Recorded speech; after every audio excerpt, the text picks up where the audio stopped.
There we go. It's Okay. working. Oh, great. Thanks, Bethany.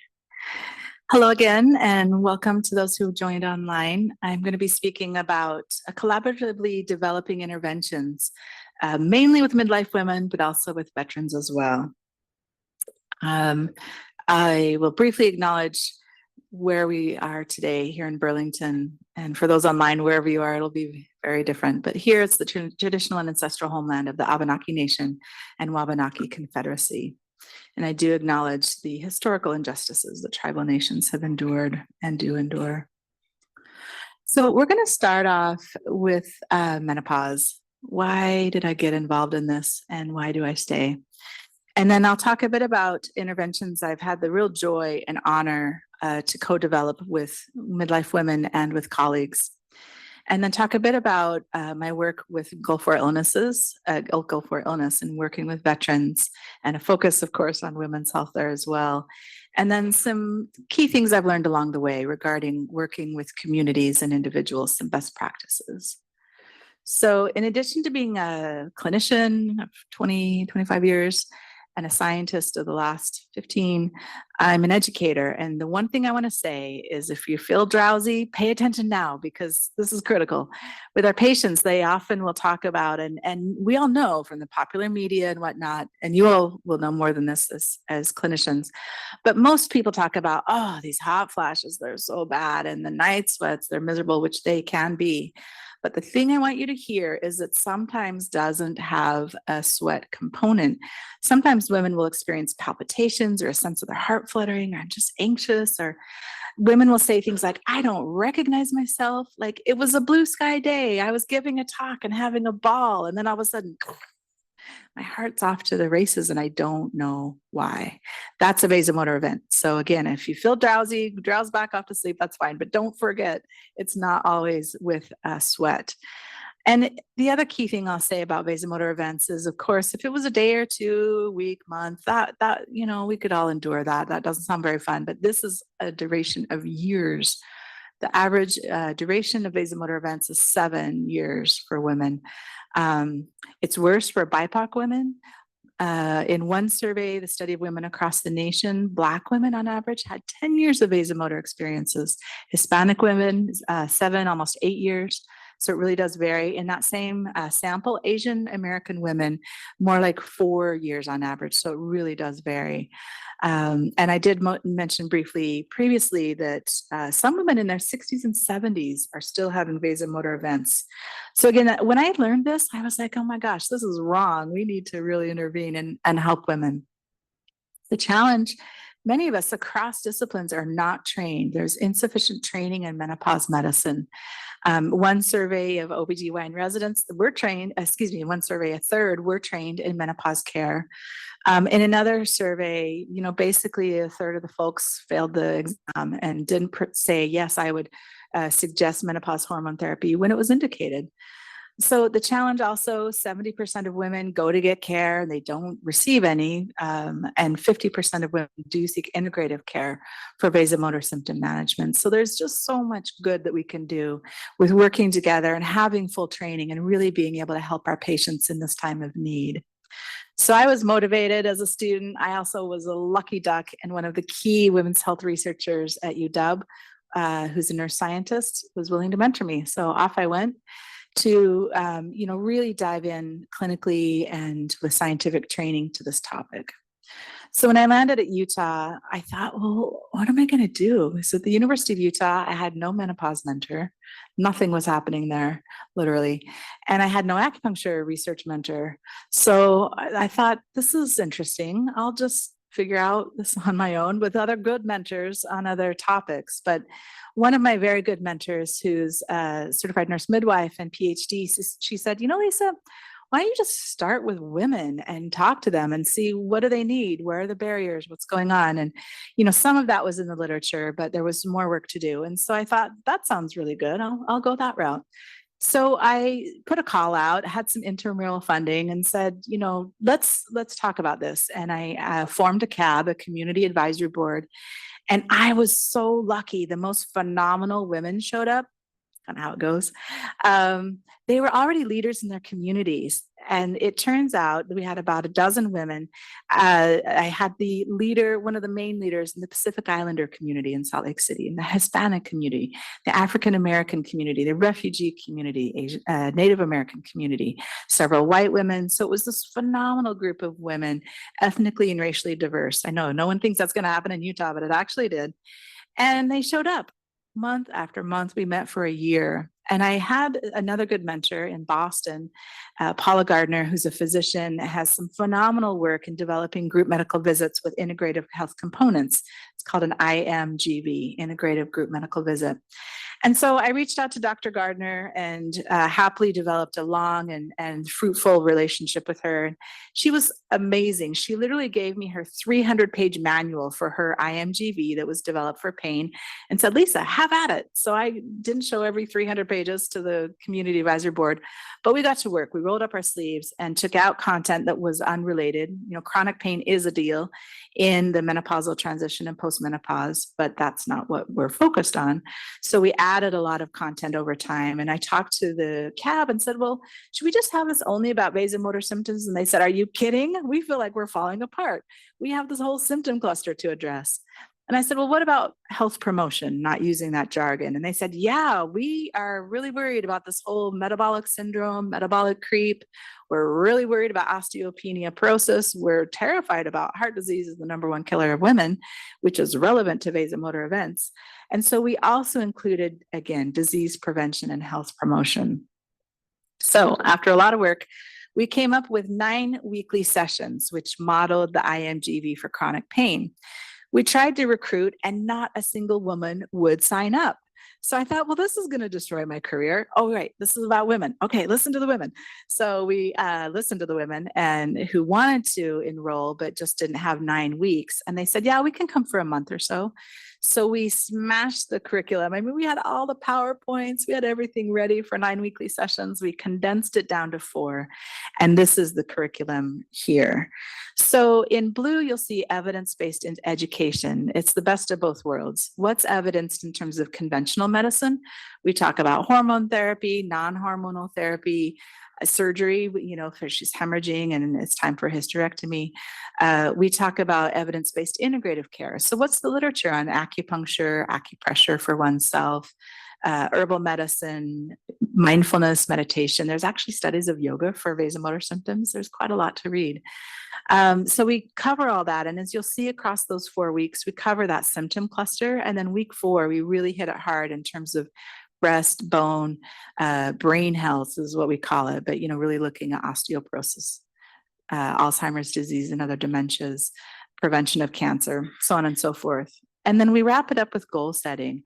So every week they have these doc talks. A physician colleague gives the conventional talk. I give the integrative talk.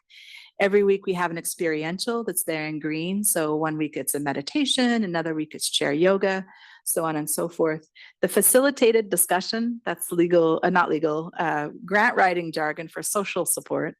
That's the secret sauce of a group medical visit. It's phenomenal. You know, anytime you get a group of women together, good things are going to happen, and it happens in a group medical visit.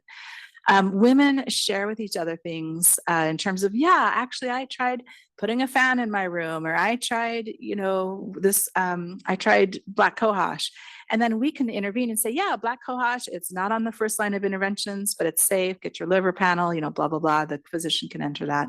So we have this crosstalk between women with each other, the providers. It's really, really pretty amazing. Group acupuncture happens every week as well. And they have said that's their favorite part of the intervention. It's their spa time, which is really pretty sweet. So again, 4 weekly sessions, and then we have a follow-up 3 months later. Most drug studies have a follow-up 3 months later, so do we. So our pilot work is with 29 women. This paper is in review. I mentioned how it was really well received. Well, 68% of women attended all sessions. And if anyone here is a midlife woman, or you know and love a midlife woman, you know they're the busiest women on the planet. They're taking care of kids if they have them, sometimes grandkids and parents. They have a career or not, it depends. they're like Elastigirl, right? She's a real midlife woman. So for them to come, 68% of women to come to all the sessions really spoke volumes. Happily, we have statistically significant findings in terms of the menopause rating scale score overall and 2 of the subscales out of 3. And it was really acceptable averages here for almost 5 and a range of 1 to 5. So they liked it. They showed up and they felt better. So next step. Well, as of yesterday midday, I was going to say, oh, it scored a 21. I'm waiting for grant funding from NIH. And then, oh my gosh, I got an email yesterday. We've been funded. So yeah, that happens so rarely. Thanks. But I couldn't believe it. It was shocking, actually, because this grant was at NIA, the National Institutes of Aging, for like 9 months. It's out there, and it was a score to 21. We thought, what in the heck? That's a happy score. So it's been funded. We're going to continue the work, and this will be for an online delivery of MAcOM. So we'll see, is this online delivery acceptable? Is it feasible? I mentioned my mentor, Paula Gardner in Boston. It's the same online platform she's used for her IMGVs of chronic pain. So it'll be really seamless, I think, in terms of using a platform that's previously been very successful. Of course, we're writing a bunch of manuscripts and disseminating that work. So I mentioned the community advisory board, that CAB. One woman, I'm still working with her. We ended up applying for additional intramural funding because she is a community health worker and she's Hispanic, bilingual, bicultural. And she said, Lisa, MAcOM, that's really cool, but women in my community cannot go. If they're uninsured, they cannot go to a group medical visit. It's completely inaccessible. And she said also, this is a really sensitive topic. It's so taboo. We really want to be able to talk about this in Spanish with our neighbors, with our sisters, with our community. And I said, well, let's do this. Let's adapt it. I want to be sure that MAcOM isn't just like this pie in the sky bourgeois stuff. I've had enough of that from my private practice. So we adapted it again with that pilot funding. And in this situation, I worked with my colleagues, all of whom, except for myself and one other colleague, are bicultural and bilingual. Excuse me. And so we adapted the intervention, actually with a linguist, Dr. Dolfano, community health worker, nurse practitioner. And so we took the content and made sure that it was culturally relevant. At one point, Dr. Sanchez Burkhead, she said to me, Lisa, there's this slide about have your happiest day. There can be positive things about the menopausal transition, like go ice skating or have fun. And she's like, we don't ice skate. That's ridiculous. So we, of course, took that out and then translated it. And we made sure to use a pretty, you could say generic, widely accessible, acceptable Spanish. We didn't want to have any idioms from Puerto Rico or from Mexico. So it really is kind of generic in that sense. And they named it Mujeres en Menopausia. So we pilot tested this with, let me tell you the relevance. There's a lot of Hispanic women in the US and more over the time. So we really need to be sure we're ready to meet the needs of midlife Hispanic women. And I noted briefly from the SWAN study, that information is here, but also Latinas enter menopause earlier, which can sometimes not be good. It's in the literature, not for every woman, but it's not good. And having, again, more frequent and severe vasomotor symptoms and for many more years compared to white women. And then Hispanic women compared to white women are more likely to experience urine leakage, vaginal dryness, heart rate, and stress concerns. So we really, again, need to address those symptoms. So as I noted, the curriculum is translated and also culturally adapted. That's all in Spanish. And then it's group acupressure because we don't have an acupuncturist for this study. Just showing demographics, again, a pilot study. We worked with 9 women, all of whom were Hispanic and midlife. And of course, with such a small sample, inferential stats are irrelevant, but I'll just note in bold, everything is trending in the direction we hope it would. So for example, the first one, implemented self-care after Mujeres en Menopausia. Everybody, they know what menopausal hormone therapy is, everybody, compared to half. So we were happy to see they were learning about interventions that are relevant to them, learning about self-care, learning more about menopause. On the third up from the bottom, knowing about menopause, it ranged from 0 to 6, went from less than 1 to 4. So again, really felt happy to see they were able to receive a lot of useful, actionable content. Sometimes words speak volumes, and the qualitative work that we're doing, they said, wow, we really like that we talked about increasing our calcium intake with food, not necessarily only taking pills. So again, very culturally relevant. And at the bottom, literally, like, I like that we talked about menopause in a way that makes sense for our culture. It's not something we usually talk about, but it's so important. Likewise, this was awesome.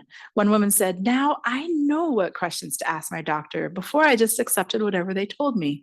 And I know sometimes it's only 6 minutes and we want to just say, here you go. But we really, of course, want our patients to be able to be informed and ask questions and be engaged in their care. So it was feasible for women to attend. It was feasible for us to collect data. Our interventionist was able to deliver the intervention with fidelity. It was really staggering. We did this work in January, and I will say it was a convenient location that was a locked building. And the only reason women came is they were Hispanic in January when I started driving around. They said, we'll come because we're in a locked building and we feel safe here. It was really hard. The happy thing I will say is we finished the 4 weeks of intervention, and kind of like the MAcOM women who didn't want to stop coming, these women said, we don't want to stop coming. And I said, well, the research is done, but we can get together as friends. And honestly, this has been my social activism, because they said, our kids are crying. They're stressed out. We don't know what we're going to do. And like, the emotion is palpable, right? And I said, well, let's figure this out. I mean, how can I help you? And they said, well, is there acupressure we can teach our kids? And I was like, yes. Is there acupressure we can teach our husbands, our families? Yes. What are the conditions you want to learn about? And I wrote it down, got it translated, and went back and went back and went back. It was the only thing I could do to help. And it's the gift of what our training is, right? We can help in so many ways, big and small. And then they said, well, what about those needles? You haven't brought any needles. And I said, well, I'll bring needles. So it's been this ongoing relationship that's really been so much more than research, right? Research matters. We get the money, we do the work, like, that's critical. But of course, what it's all about is helping people in their lives and their communities. So that's what I will say about mujeres en menopausia. It's been so much more than research.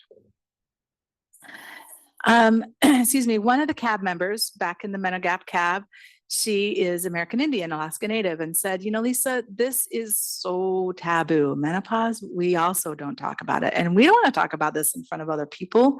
It really needs to be in our own community of Indigenous peoples. We want to talk with our aunties next to us, so on and so forth. And I said, well, okay, let's talk about this some more. And then I started looking to see what was in the literature, and there's not much. What I can say is life expectancy for Indigenous women is 20 years less than white women in the US. There's a gap in access for health screenings. Heart disease and diabetes, I'm sure people know this, run rampant in our Indigenous communities. And Indigenous women have the lowest cancer survival rates, even though they have low rates of diagnosis compared, so there's lower incidence, but women are less likely to survive in this community. Indigenous women are invisible. I'm sure many women have heard of, many individuals have heard about the missing and murdered Indigenous women movement. They're literally invisible. But also, you probably heard, like most midlife women say across communities, I feel invisible. Nobody sees me culturally in the medical community. But I would posit, and I suggest humbly, that Indigenous women are the most invisible scientifically. There's so literature that I could point to on this community.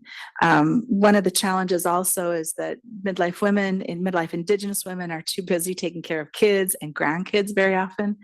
Parents, you know, they're the backbone of the community, and too busy to go see y'all for their healthcare. Very few studies, as I noted briefly, include Indigenous women. The SWAN study is designed to elicit information from BIPOC women, and there's no I in the BIPOC in SWAN. They did not survey Indigenous women. The one study that was robust that I could find, conducted by a dear colleague in Seattle, of about 1,500 women across communities, Indigenous women were the most likely to report having hot flashes or night sweats compared to all the other groups of women in that study, as well as joint pain. So the one study I could find, they are really suffering from, again, hot flashes and night sweats, as well as joint pain. So we got together an amazing team of clinicians, researchers. We've got a nurse educator, certified nurse midwife, two CNMs, several registered nurses, students, and colleagues at the Urban Indian Center of Salt Lake, and conducted a pilot study. But before we jumped into the pilot study, I'll talk about it more in a minute. The IRB review took an entire year. So if you're starting your research career, do something while you're doing this, because it's very slow, but it needs to be at the pace that the community members state. So while we were waiting for the IRB review, we did a scoping review and looked over 6,000 records, screened them, and 45 were included. And really, we got to have this broad net that we cast to see, well, what is the literature, both scientific and gray, on the topic of Indigenous women's menopausal experiences? And again, traditionality, traditional roles are really important. Cultural beliefs really influence their healthcare seeking behaviors. And that means, we need to have culturally relevant interventions. It can't just be this white woman stamping onto them what I think it should be. It needs to be what they say they are interested in. And barriers include, of course, rushed encounters in clinical settings, language and cultural disconnects, and systemic inequities. So convening a second cab was an absolute joy. And we actually are reconvening. I think it's 8 out of the 12 women are signing up to work with us for round 2. And this is 3 years later. So it's a high level of engagement.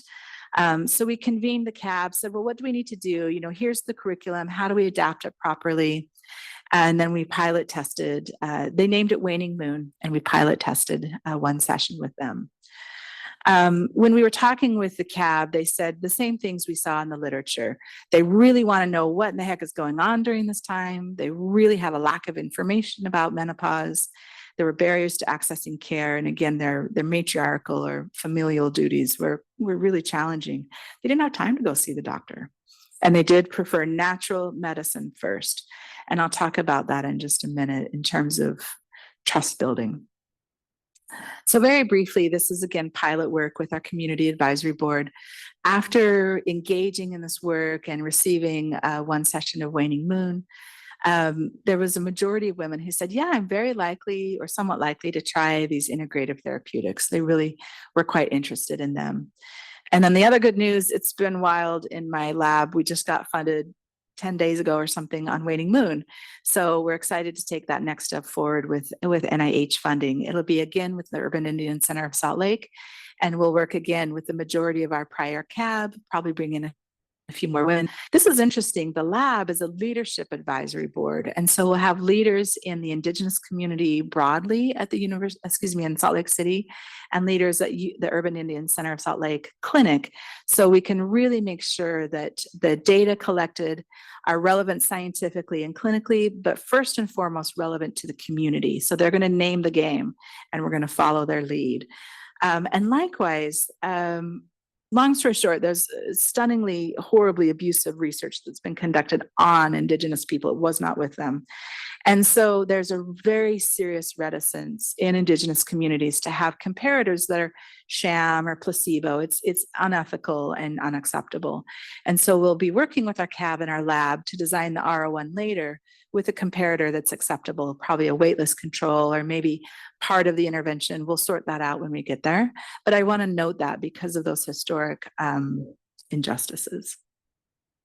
So I'm next going to pivot to Gulf War illness, but what I do want to say is that research happens at the pace of trust when working with community members. It's not on my agenda as much as I wish it would be in terms of the tenure track that's a treadmill and you got to run fast. I cannot push that on community members because then it's about me and not about them, right? And it needs to be, they don't know who I am. Am I trustworthy? Am I someone they really want to listen to? And it really does take time to, we need to build that trust with our patients. It's exactly the same thing in community-based participatory research. So pivoting to Gulf War illness, a dear colleague, mentor, and friend of mine conducted a study back in 2012 to 16. Gulf War illness is stunning. It's a very serious constellation of symptoms where our veterans who served, admirably back in the first Gulf War, so 90, 91, came back, and it took years and years and years to be heard. And finally, there's a diagnosis. Until this trial, there was no effective treatment. Nothing was showing efficacy for these folks. A little bit here, a little bit there with medication management for various symptoms. But the challenge is that they're tired, their mood is dysregulated because they feel so crummy, probably. The fatigability and the cognition are profound and often disabling, and there's a lot of physical pain as well. So in the parent study, they were randomized to either 6 months of twice-a-week acupuncture, or the control group was a 2 months wait list. So we could see with measurements at baseline in 2 months, what movement there was or not in that group with their pain and other ratings. And then 4 months of weekly acupuncture. And again, measurements at baseline, 2, 4, and 6 months. It was highly acceptable. 82% of the participants completed the protocol. It was 80 people. 104 were randomized, and 80, we ended up with data on 85. So the primary outcome of the SF-36 had a statistically and clinically relevant improvement. It was really a big change, 9.4 points. And the secondary outcome of the McGill Pain Scale also showed a reduction of 3.6 points, which was, again, statistically significant. The design of the study was, again, close to the bone. What matters to veterans? What do acupuncturists think is going to help this population who's really, really sick? Clinicians said, yep, twice a week for 6 months. I mentioned that clinically, that's where I tend to start if patients are really sick, twice a week, and then we stagger from there. But the acupuncturists that were consulted in the design of the study said, they've been sick since 1990. Like, we cannot just have a few treatments and then measure the outcomes. We really needed 6 months of intervention. And then, of course, the consultation with veteran advocates, is this at all feasible? Are people going to come to acupuncture twice a week or once a week in the control arm? And they said, oh, yeah, I will do anything. We've been suffering for, 20, 30 years. And would they like to work? Would they like to receive acupuncture? And they said, well, ideally, if we can get acupuncture close to home or close to work, would be acceptable and, more feasible. So given the robust results, we designed a confirmatory RCT. And given tech, and we're all sort of pivoting post-COVID, we designed a decentralized RCT. So our team is located all over the country, and the patient or participants will be 2. We're recruiting in 6 states, a sample of 200 people. We're oversampling for women because I'm on the team. And we don't know much about those women. I'll state a little briefly some of their outcomes. It'll be stunning for you, I think. The same measurements, of course, it's confirming or not confirming the prior results. We've got the same scales we'll be collecting, the same blood work at the same time points. What's interesting now that it's decentralized, we found this company called Tasso, and they actually have, it's kind of like a glucometer. So it's a self-stick blood draw, just a little vampire moment for capillary blood. And then they just mail it into our lab. Our colleagues at Berkeley will be analyzing that data. And then for this study, we have added a Garmin watch, so everybody will receive that to wear and to keep, and we'll be collecting heart rate variability and actigraphy with that. And I will say we're learning a lot in conducting a decentralized clinical trial. It's a juggernaut. This is our core team. The 3 of us are MPIs at the top, Lisa Conboy in the center. We're confirming or not confirming her parent study. And then colleague Irina Conboy at UC Berkeley. The CRCs are listed in the middle. And I'll note Paula Gardner, my mentor I mentioned before, she's our medical monitor on this team. So it's a terrific group, again, across the country. So what's pretty staggering is Gulf War illness is a pro-inflammatory condition. And there's, again, this, there's this autonomic dysregulation. And that's why we've got bloods and heart rate variability. We want to see in this sample of Gulf War illness veterans what's happening with their biomarkers and with their heart rate variability in response to acupuncture. What's interesting is acupuncture has demonstrated really robustly to improve those inflammatory markers, TNF-alpha, interleukin 6 and 8, but not in this population. So we'll be the first to demonstrate that. And likewise, autonomic dysregulation, when we're sympathetically driven and stressed out and all of that, that's well documented in lots of research that acupuncture supports that shift towards greater parasympathetic tone, but not yet studied in this sample. So we're really excited to do this. And again, I strongly advocated that we oversample for women. There were fewer women, of course, serving back in the late 80s, early 90s, but those who were serving, there's increased serious women's health concerns with abnormal pap smears, breast cysts, and a prevalence of birth defects in their offspring. They're actually called not just Gulf War babies, but that they have Gulf War illness themselves. But there's disfiguration and just very sad outcomes for, again, our veterans who served and their families. So lots of lessons we're learning along the way in terms of training acupuncturists across the country with an online training. The parent study was in person. So really making that pivot and being sure the rigor and reproducibility are intact from the parent study to the current study. And recruiting veterans all across the country. We're on socials. We're talking with veteran advocates. We're talking to their buddies and their friends. There's a strong network, as you would well imagine, of folks. It's about 700,000 folks who served in the Gulf War and 100,000 that are affected or afflicted with Gulf War illness.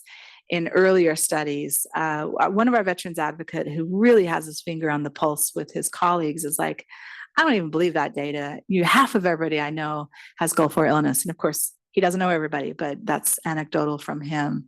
So at any rate, we were recruiting across the country in these 6 states. And then, working with contracting at Harvard, Dr. Comboy is, at Utah. So contracting to get all the devices sorted out and all the acupuncturists contracted. It's a lot of work, I will say, if you ever interested in conducting a decentralized RCT. So I want to take just a few minutes and pivot back to right relationship with our research participants. We, of course, have ethics we're all trained in. We have to be city trained, and that's, the very critical starting point.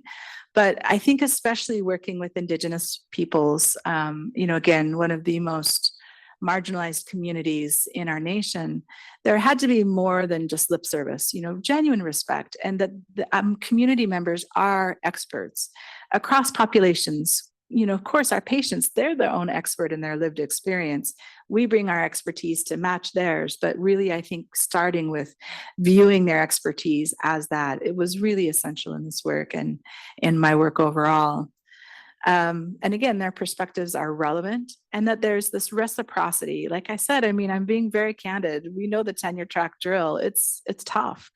And if I cranked along and tried to get the study done in 6 months or something, that would not have, it wasn't the pace that community members were interested in. They weren't going to just talk to some stranger, especially about menopause, right? It's so taboo and so personal. And as they noted, when we did start to talk, that, it wasn't talked about within their communities much, but it certainly only would be spoken of in their community. So to talk with this, foreign person, it really took time to build that trust and to really demonstrate that reciprocity in actions and not just lip service or with words.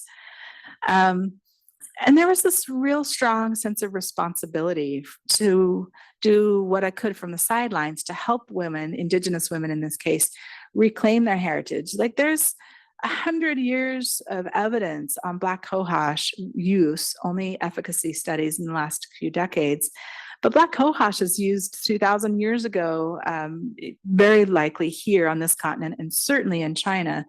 So for women to hear, for Indigenous women to hear that their grandmother's wisdom is wisdom. And I can say, yes, we got to check your liver. There's some things we need to do. And there's more effective treatments for sure, if you're a safe candidate for menopause hormone therapy. But for women to hear that, yeah, your grandmother's wisdom is legit, and let me, talk about that with you, was really powerful and transformative.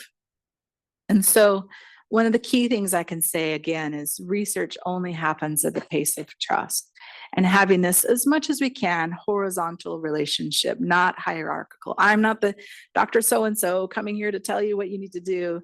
It was very much, how do we sort this out together? And me, Dr. So-and-so, saying, yes, here's safety, here's efficacy. Of course, that's my role. That's the expertise that I could bring. And when I mentioned that tenure track duration, really being a challenge, and that research happens at the pace of trust. It also happens at the pace of ethics. So, of course, this has all been IRB reviewed at the University of Utah, the standard procedures. But from there, it had to go to the Urban Indian Center of Salt Lake Board of Review because it was happening at their clinic. They had to say, yeah, we're good with this, or no, we're not. They call the shots. From there, it went to the Indian Health Services, IRB. And I'm like gesturing up because it was like it went to wherever it went via email, and took 6 months in review there. I kept emailing. I was like, what are we going to do? We're going to do a scoping review now. So not only did the initial protocol go to the IHS IRB, every poster goes to them, every manuscript. And that's the way it has to be in right relationship with ethics. And again, in this historically completely maligned community. So just a brief word about words. So stakeholders, we usually historically have talked about doing community-based research. Who are the stakeholders? Well, it turns out that's a horrible term because it was the colonizers who put a stake in the ground and said, this is my land, not yours anymore. So, I would just suggest that we don't use that word. And it's not about like being picky. It's about being honest. I think it's critical that we really are clear about that. And of course, words are words. We can use other words. Why not say a rights holder, the local people, interested parties, collaborator? That's very inclusive. Using minority versus minoritized, and again, that gets to the social construct that it actually is a social construct. And so we can talk about at NIH, the verbiage is minoritized populations or groups that were marginalized. And so maybe using the word minoritized, which I failed to do actually in a couple times in my talk, instead of the term minority community or minority individual. So again, engaging in these processes, communication is essential, often and ongoing. So I was in every CAB meeting, other people were leading it, especially my Indigenous grad student who was an employee at UICSL. She led the CAB meetings, but I was there. I wasn't off, some mystery person behind the curtain. And then listening to community members. Indigenous women said, hey, come to our affairs. And so we had a booth about menopause, a boo to the flu, and back to school because moms are there with their kids and with their grandkids. Going back to the menopause cab, one of our community members is an amazing leader in the African American community in Salt Lake. And she was like, honey, we got to go talk to the church ladies because this is where we get together and this is where we're going to find the women who are suffering. So we had an online Zoom call. It was just barely post-pandemic and still a lot of things were online, and that's how they were meeting. So we had a Zoom call with the church ladies. And likewise, our Pacific Islander leader, she said, well, actually come to high school graduation. Of course, the moms are there and the grandmas. And so we had a table at the high school graduation where there was a very large Pacific Islander community. And I will say it was the funnest graduation ceremony I've ever been to. I don't know if there's Pacific Islander communities here, but there's like a loud chee-ho when every person walked across the stage. So it was really amazing to meet people where they are. And that, I think, needs to be done. So I think I can say in summary, I hope I've convinced you that menopause matters. I'm sure you knew that already, but that's my view. All of our expertise, and it might sound trite, but it's really legit. Everyone brings their wisdom to the table, and problem solving, figuring out real solutions to real world problems comes when we, put our heads together. I didn't really include the slides on this, but this is a cool concept and I've got a minute, so I'll describe it. Two-eyed seeing is a term in Indigenous scientific literature right now. And if you consider the way we see, the way I'm talking, the way we're all used to talking is, modern biomedical kind of mainstream American seeing. So it's a reductionist viewpoint that guides this world. And it's very much, we talk about cause and effect, and that's one valid life-saving way to see the world. Another way to see the world is an Indigenous way of seeing the world, which is looking at connections and communication and relationships, and our relationships with each other, with the world, with the planet, with our local community. And that's another way, another eye to see the world. And so my effort, especially with Waning Moon, has been to engage both eyes. What does the science say? And how do I build relationships and really be in right relationship with this community? So I think actually East Asian medicine is another metaphor for two-eyed seeing, because I got to talk shop with y'all, right? We got to talk about interleukin-6 and TNF-alpha. biomedical lens. And if you want to talk shop, there's all the yin and yang and blah, blah, blah, blah, blah. In Chinese and English, pick a whatever. That's another way of seeing, which is also actually pretty parallel because it's so old to indigenous ways of seeing. We diagnose and treat by looking at the whole person and figuring out, well, what is her digestion like? And what are the migraine symptoms? And how's her dysmenorrhea or not? And looking at all those symptoms and signs in that lens, that's how I diagnose and treat. So I think it's an interesting way, it's an interesting metaphor because we all, of course, see through, whether we're wearing glasses or not, the lenses, our life experience. But there's, of course, many other ways to see the world that we haven't experienced. And again, my work is where I can, given my limitations, as many as they are, to be in right relationship with science and with biomedical information and right relationship with indigenous ways of knowing, being, and doing. It's got to be ethical, ethics first, middle, and last, and meaningful to communities. I wanted to take a little more visual space to show my various teams. Prior talk, for those of you who are here in the room or online, it's just a list of people, but it's always great to see people.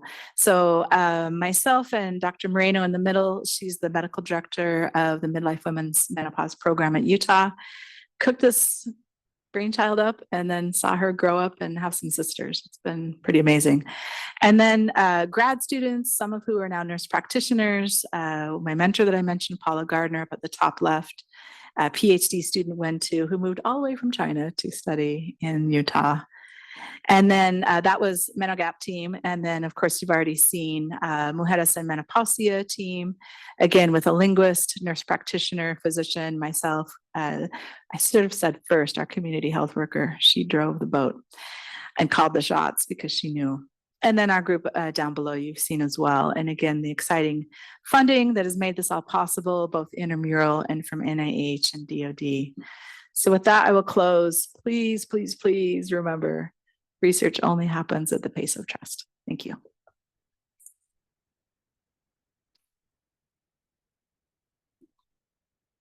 Any questions? We've got 15 minutes. Or maybe 10. I know we have to move to the next location. We might need 5 minutes for that. Ask me anything. I'm an open book. Please.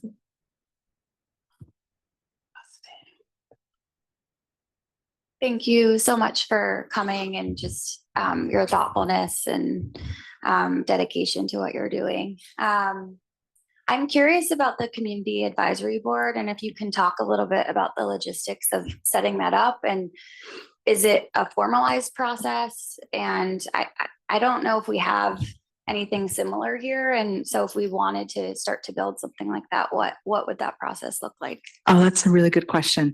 In case anyone's online, the question is basically how to set up a community advisory board and were there structures in place already? And to answer that very good question, yes, there's a lot of structures that I was able to just literally plug and play and work with. So at the University of Utah, we have a CTSI that's all dedicated to research. And within that, there's a group that's literally community engagement research. So there's a whole office. And then within that, there's Community Faces of Utah, which is a group of 5 communities. And it was those leaders from those 5 communities that jumped into the cab and said, yes, we're MAcOM. So Community Faces of Utah is made up of Hispanic, Pacific Islander, Native American, refugee, and African American communities. And they meet every single month. And it's the coolest thing, a group of folks who dedicate this time, they're volunteers, all regarding research in their communities, or like, no, thank you, we do not want that research in our community. And so it was a place where I could go. I gave a short talk and talked about the relevance of menopause in various communities, some of the brief stats, and then said, I'd like to develop a community advisory board. What do people think? And then again, women are like, yes, I'm in the room, I'm coming. So that's how that worked. And I think that is a replicable set of structures anywhere, but it definitely takes some of that infrastructure and really just getting literally like going to churches and schools and community health fairs and talking shop with parents with, there could be peds topics. You probably need the kids and their parents or caregivers, but finding people who want to stand up and get engaged, and then having the structures of the uni. Mm-hmm. Thank you for that question. Yes. These mics all working online. That's okay. I can speak loudly anyway. So thank you very much for your talk, and I'll learn from all you all who do community participatory research, but I wonder about the pipeline for investigators from the communities that you are engaged in. I mean, what is the success rate of actually bringing people into science, putting them on papers, and then getting them through to PhD programs, other than the groups that are already with your research team? Because I think one of the ways to go back to the community is to support those folks who are then going to be the next generation of researchers in their communities. Yeah, such a good question. Thank you for that. Well, there's some successes I'm happy to talk about, and more failures than successes. I'll say that too, right out of the gate. So what comes to mind first off is I just started being a mentor. It's I forget the acronym, which doesn't matter, but it's another office at the University of Utah to mentor med students, BIPOC med students. And so it's a way to really connect mentors and mentees so they can move forward, whether clinically or research or both, with those supports. There's also, we lost all the EDI offices at the University of Utah, the one, and the women's health, women's resource center. That's what it was. The WRC of 51 years got closed. That's unbelievable. But the one that didn't get closed because of tribal nation treaties with the state of Utah and with the federal government, we still have the Native American Community Office, and they have a mentoring program as well in terms of for undergrads, grad students, professional degrees as well. So it's very broad. And really wanting to connect students with resources and access. I will say just a beautiful brief story. I mentored a DNP student who was a WHNP student, and then she changed tracks to the leadership DNP. She just graduated in May, and last week, it was like Waning Moon Week. We got NIH funding, and she texted me. She's Navajo, now a DNP working in the Navajo health system. And she said, "Hey, Lisa, can my colleagues deliver Waning Moon down here?" And I'm like, "Yeah, we can do this." So just, one anecdote, and then a couple of offices where there are supports, but it's never enough. I mean, there's just no question. All the stats are, we don't have enough folks who are conducting research with and for their communities, I think was my long answer there too. Thanks for that good question. Other questions? Yeah. Oh, hi, please. Thank you. Can you hear me okay? Barely. I don't know if it's on. This is my max volume. You said earlier that menopause is having a moment, and I think we're seeing that. I'm struck by the fact that menopause is having a moment at the same time that there is this sort of narrative that, women's health is being de-emphasized and, funding is being cut. And so I'm wondering if you feel like that it will become more than a moment, especially in this current climate, and how we sort of keep it at the forefront as we're hearing that, women's health concerns are being sort of defunded and de-emphasized. Yeah. So I'm going to say I have poor hearing. But what I think the question is in terms of the menopause is having a moment, but yet we're having defunding and deprioritization. And what do we do? Is that kind of the... Yeah, I'm just curious to hear. I mean, I've thought about this a lot myself, but I'm curious. I'm curious how you think we sort of move forward in this climate. We move forward together. We just do it. I'm an ox, you just got to not stop for one. My slides like last year was like, yay, Biden's talking about menopause. It was a good day, and that day's gone. So, and the priorities were there. DOD was prioritizing 200 million or billion or something for women's research. It was a good day. And those days I thought were gone, but I just mentioned Waning Moon and MAcOM just got funded. So, like my hands are thrown up in joy, and I've been telling everybody I know. I even emailed our vice president for research about Waning Moon, because Indigenous women being funded right now, like we need to hear some good news because it's so rare. How we get it done, I don't honestly know, because a couple months ago, I was like, I got to write menopause grants. They're like, how do we help white men with all menopause problems they're whoever's having? I mean, I'm tongue in cheek. I'm married to a white man, not to be offensive, but like, how am I going to do these grant writing projects? I don't know. I'm still just writing grants the way I wrote them, but not using certain words. There's a long list we've all seen, probably 60 whatever words we can't use, but we can use other words. And persevere. It's a nebulous answer to a horrific question, right? Yeah. So there's some good news. Things are still getting funded. I don't know how, but thank heavens. And then write grants strategically. And then I don't know, crowdfunding. I mean, there's a research resource a mentor just told me about where literally it's like crowdsourcing. And so he's posted his research there because he's like, I don't know if NIH is going to fund me. So, and I think just together, I mean, we have to persevere, so we will find a way. Yeah. Other questions? Happy to talk shock about acupuncture, about research, or wrap it up if folks are ready for a stretch break. I appreciate everyone's attention for the last 2 hours. Or do you have a question? Yeah, Thanks. This is apparently going on, recording online. Yeah. Just with what you said earlier and Dr. Piper's question about training, there are lots of examples of acupuncture being delivered in a focused way by people who are not having either full physician acupuncture training or full licensed acupuncturist training, like, for example, the large intestine 4 liver 3 combo in pediatric headache, Children's Mercy. And they have 20 providers who do that there. Battlefield acupuncture in the ear, stuff I've done with labor, pain management in Europe. So I wondered what your thoughts are in the sense of collaboration about the role of that kind of sort of focused acupuncture delivery to get over some of the barriers around training, and how you feel about that and what your vision for that would be, working in an integrative way and in a collaborative way. Thanks for that question. That's a good one. So, I have a couple thoughts. One is, I think really there's no shortage of suffering among our patients. So given that, the more the merrier, really, in terms of various providers with proper training, of course, so what they're delivering is safe. Absolutely. Battlefield acupuncture, nurse practitioners, folks who know how to use needles, use needles. Curious thing in my state, there was a recent law where social workers with 40 hours of training can provide a ear acupuncture 5-needle protocol in detox centers. I feel like that's kind of moving the needle, literally. That was a bad pun, a bit. But, again, like there's no shortage of suffering. And detox centers, like this is a phenomenal intervention. So that's one of my answers. There's no shortage of suffering. The more the merrier with proper training. Absolutely. And second answer, hire the experts. And I think when there's more visibility of like, wow, this was amazing.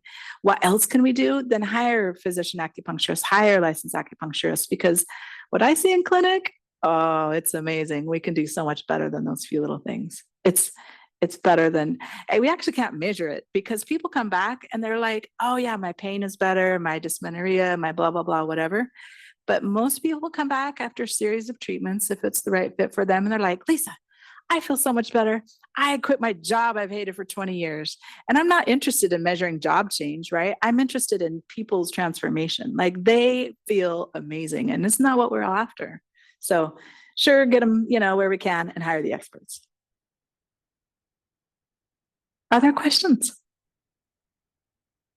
All right. Well, thank you very much for your attention, everyone. It's been a pleasure. Thank you so much. And I'm just going to say a few final words for the Laura Mann series to close out. Thanks for joining today. Once this recording is available, it's going to be put up on the OSHA Center for Integrative Health website. CME and CE information for those seeking CME credits, please visit the highmarksce.com link for UVM Med Center. For health and wellness coaches or any other practitioners who are seeking CE, then please email oshacenter@uvm.edu to receive a certificate of completion, and then visit the National Board for Health and Wellness Coaching to learn more about their process and download your CE tracker. And lastly, if you're inspired by what you heard today or have questions, comments, or suggestions, please reach out to oshacenter@uvm.edu. Please learn more, share the OSHA website with your communities, and join us for the next Laura Mann Integrative Healthcare lecture. Enjoy your day and be well.